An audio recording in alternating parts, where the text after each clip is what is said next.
Hey there, welcome back to Dakota News Now. It is now time for another edition of Owning Your Outdoors, and joining me as always is Doug Schroeder from Lewis. And Doug, it looks like we're talking about a particular fern here today. We are. We're talking about probably the most famous fern there is, the Boston fern. Boston, so I assume it was discovered around Boston. It was. It was. A florist in Boston in 1894 was actually going through a shipment of sword ferns and found a fern that didn't look quite like the sword fern, and it turned out to be a mutant fern.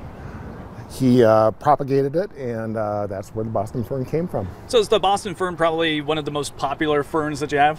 By far is the most popular fern that we carry, and people love it, especially with the shaded neighborhoods. If you have partial shade to shade or dappled sunlight because of your forested neighborhoods, then it's the perfect thing for your yard.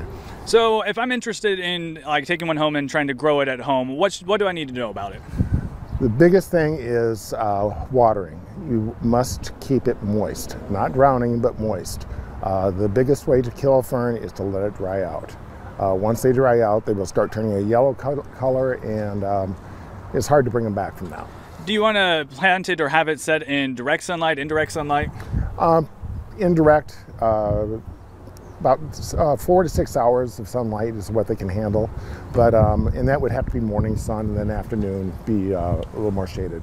Okay, so I expect it's like any other plant, and you might need to do a little trimming, a little pruning to it? A little pruning, true. If you have some fronds that have gotten damaged, you simply go in, remove the frond, and you can clean them up and get them looking great again. They're real easy to maintain. One thing I do recommend, if we don't have the humidity that we have been having, is misting them maybe once a week, and also a couple times a year. Use a good, just basic fertilizer, dilute it to about half the strength they're recommending, and you can fertilize it a couple times a year. And you said to make sure that it has enough water, you can just check with your finger, right? Right, check with your finger. Don't let them go dry. Keep them nice and moist. Like I say, not drowning, but very moist. Another thing about Boston ferns that I wanted to point out, you can actually get your fern to be larger by actually taking and potting it into a larger pot. What happens is the root system actually expands and causes the top, the fern part, to expand also. So you can have it hanging from your porch, or you could put it in a nice planter by itself?